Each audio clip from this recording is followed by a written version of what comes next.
Assalamualaikum warahmatullahi wabarakatuh. Perkenalkan, nama saya Aris Sohidi.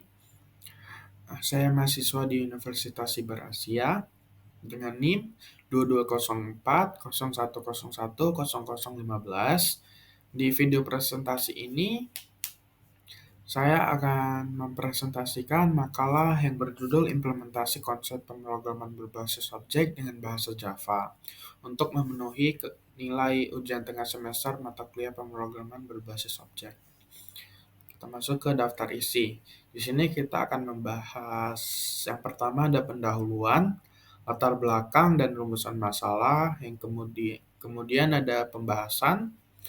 Kita akan membahas PBO, konsep dasar PBO dan keuntungan menggunakan PBO, kemudian ada penutup. Latar belakang, teknologi informasi mempercepat transformasi kehidupan kita.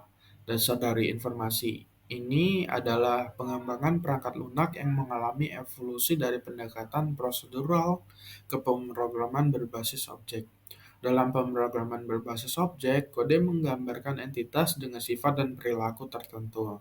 Mirip dengan dunia nyata, ini mempermudah struktur dan pemahaman kode untuk aplikasi yang lebih adaptif dan modular. Kemudian dari rumusan masalah, yang pertama itu apa itu PBO, konsep PBO, dan keuntungan menggunakan PBO. Kita masuk apa itu PBO. Jadi, pemrograman berbasis objek atau yang disingkat dengan PBO adalah paradigma pemrograman yang memandang program komputer sebagai kumpulan objek yang saling berinteraksi. Konsep ini memungkinkan pengembang untuk memodelkan dunia nyata ke dalam kode yang terstruktur dengan setiap objek memiliki sifat, atribut, dan perilaku yang dapat diakses dan dimanipulasi. Konsep dasar PBO.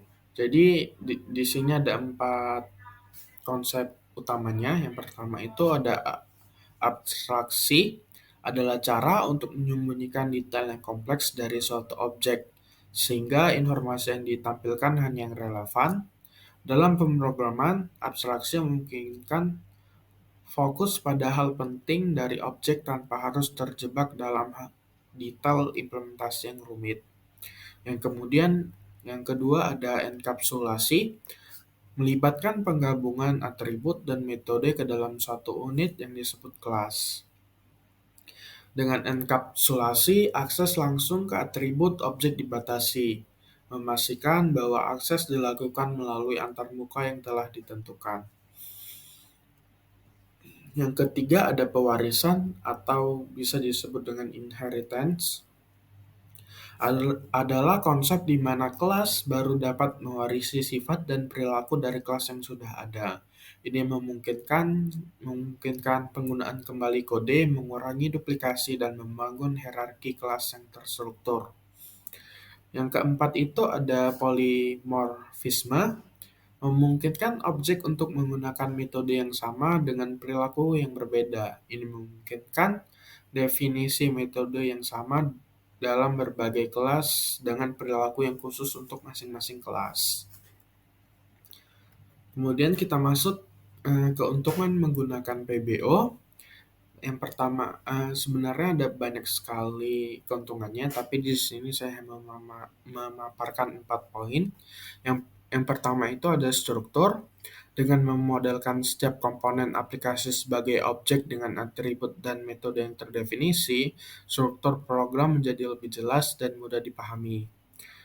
Kedua, ada pemeliharaan atau maintenance. Konsep enkapsulasi memungkinkan untuk membatasi akses langsung ke atribut objek, sehingga memungkinkan perubahan yang aman dan terkontrol. Ini membuat pemeliharaan kode menjadi lebih mudah, karena perubahan dalam satu bagian kode tidak akan mempengaruhi bagian lainnya secara langsung. Yang ketiga ada penggunaan ulang atau disebut dengan reusable. Melalui pewarisan, kelas-kelas dapat mewarisi sifat dan perilaku dari kelas lainnya, memungkinkan penggunaan kembali fungsi yang sudah ada tanpa perlu menulis ulang kode yang sama. Yang terakhir adalah dapat diubah atau modularitas. Dalam abstraksi, Konsep abstraksi dalam PBO memungkinkan pengembang untuk memisahkan fungsionalitas menjadi unit-unit yang lebih kecil.